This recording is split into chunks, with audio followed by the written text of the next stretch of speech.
किडनियाखौ मोननैबो गाज्रि होनदोंना मोनसेल'? मोनसेल'। अन्थाइबो दं होनदों दा। बे गाज्रिजोंनो अन्थाइबो दं। फिसाइबो गैले दा बे रान्दि हिसाबै फिसा सानैखौ लानानै हेलौ रायजो राजा नोंथांमोन, आङो दिनैहाय मोनसे भिडिअ लानानै फैदों। जि भिडिअखौ नोंथांमोना दाख्लि थांनाय सुक्रुबारावहाय जोङो गुवाहाटियावहाय सासे बेमारिखौ लानानै थांदोंमोन। बे बेमारिनि किडनिखौ रिपर्ट नायनो थाखाय दा बे बेमारिखौहाय लानानै फैफिनबाय। दा न'आवहाय दंफैयो बेमारिया। ओमफ्राय दिनैनि भिडिअआनो जाहैबाय बे बेमारिनि सायावहाय मा मा मोनखो नैबेफोरखौ नोंथांमोननो फोरमायहरगोन। नोंथांमोना भिडिअखौ जोबजासे नायब्लानो गासैखौबो मिथिजोबगोन आरो बुजिजोबगोन। दा बिदिनो जोंनि बर' न'खरफ्रा गिदिर बेरामजों नारसिनजायोब्ला गोबां हालाय हाफाय जायो। दासिमबो उन्नति गैया, डेभेलप गैया। जोंनि न'खरा माने लाख लाख थाखा गारनानैहाय बेरामखौ दाहाय जानो हानायनि दासिमबो जोंनि बर' न'खरावहाय गोहो गैया आरो बेनिखायनो लाजिनायखौ दोनथ'नानैब्लाबो गावनि बेमारखौ रायजो राजानो मिथिहोनानैहाय थाइसे थाइनै अनसुंथाइखौहाय बिनांगौ जायो। देहाखौ माबायदि मोनदों? देहाया उदैनि थाखाय एसेबो मोजां गैया। एसे उदै प्रब्लेम। रिपर्ट खालामनायावहाय डक्टरा मा मा मिथिहोखो? होनै खिन्थादोरा थाग्राफ्रा आं बारा मिथियाना, आं खोनाया। माने बेनि जोङो माबायाव गुवाहाटियाव लांबाय मोजां रिपर्टखौ खोनानो थाखाय। दा जोङो मोनबाय बेनि किडनियानो सोलिखाला, बेखौ गारनांगौ आरो बिनि बिबुखौबो ससे हास'नानैहाय जरायनांगौसो। दा बिराद थाखा फैसानि प्रब्लेम जाबाय। दा न'खराव दुखुथिया रावबो गैया आरो गारजेनबो गैया। फिसा सानै हिनजावसा दंमोन, बिसोरो हाबा जाजोब्बाय। दा सासे हिनजावसा फिसा दं आरो उन्दै सासे फिसा हौवा दङ, बेल'सै आरो दा न'खराव जेबो लाइ लंसर सम्पथियानो जेबो गैया। दा बिनि थाखाय रायजो राजाफ्रा अननानै बे बेमारिनि थाखाय आखाइ खबजबनानै बुङो, आङो बिनि बिनानाव जानानैहाय दा एसे अनसुंथाइ लुबैदों आरो रायजो राजानिफ्राय। माने मंगलबारनि थाखाय अपारेसन खालामनो थाखाय आंखौ अननानै अनसुंथाइ होदो। आं बेसेबां थांगोन आंखौ मिथिला। खुलुमबाय साबायदों। ओमफ्राय किडनियाखौ मोननैबो गाज्रि होनदोंना मोनसेल'? मोनसेल'। अन्थाइबो दं होनदों दा। बे गाज्रिजोंनो अन्थाइबो दं होनदों आरो बे गाज्रियावनो सिङाव अन्थाइबो दं। औ अन्थाइनि थाखायनो जाखादों। अन्थाइबो दं। अन्थाइनि थाखायनो जाखादों। सोलिखाला होनदों नामा? सोलिखाला होनदों डक्टरफ्रा। सोलिलानो। बुंनांगौथ' बेनो, बेयो जोंनि गामिनिखा। दा बेनाव माबा न'खरनि माबाबो गैले, मालिकबो गैले, फिसाइबो गैले। दा बे रान्दि हिसाबै फिसा सानैखौ लानानै खाङोमोन। फिसा सानैया हाबा जाबाय। दा सानै गोरलै गोरलै गावजों लोगोसे दं। दा बेजोंसो बे जिउ खाङोमोन।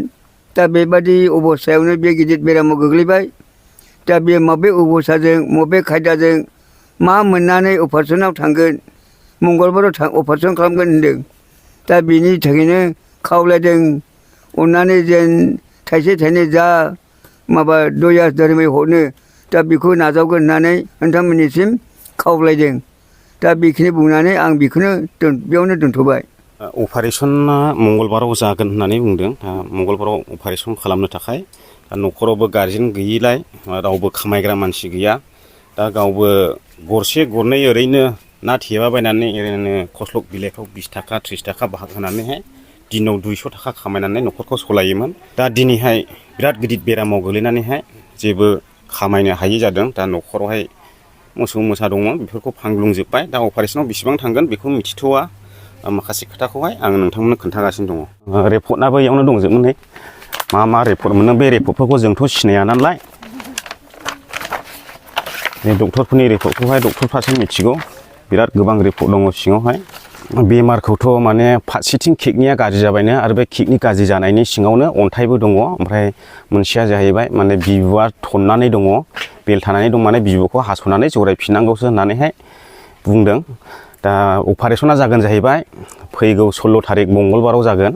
बेयावनो थुक्राझारावनो खालामगोन अपारेसनखौहाय।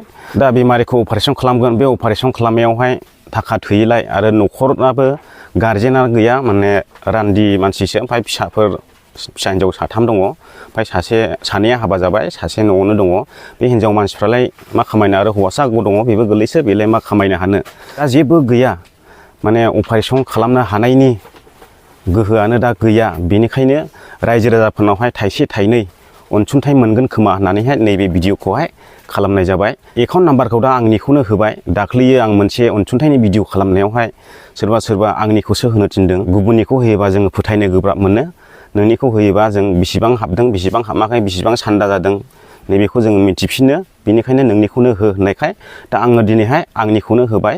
आंनि Google Pay, PhonePe number ओमफ्राय QR क'डबो आं होदों। नोंथांमोना गोसो बायदि बेसेबां हायो जार जि गोसो अनसुंथाइखौहाय खालामहरब्लानो जाबाय। आंनि गामि दरसे बारनानैनो बिसोरनि न'आबो।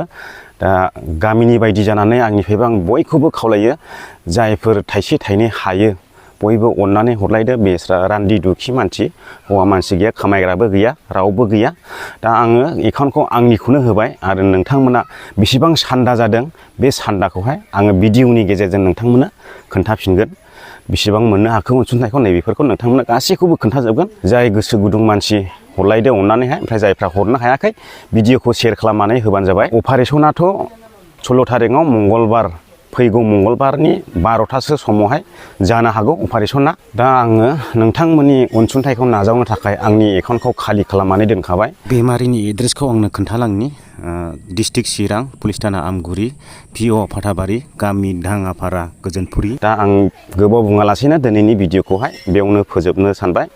नोंथांमोना भिडिअखौ शेयार खालामदो आरो चेनेलाव गोदानै हाबदोंबा चेनेलखौ साबस्क्राइब खालामबानो जाबाय। हायोबा बयनोबो शेयार खालामनानै बयखौबो मिथिहोदो, जाहाथे थाइसे थाइनै अनसुंथाइ बा सान्दा मोननायावहाय जोंहा मदद जानाय बायदि बेमारिनि थाखाय। गोजोनथोंसै बयनिसिमबो भिडिअखौ जोबजासिम नायनायनि थाखाय।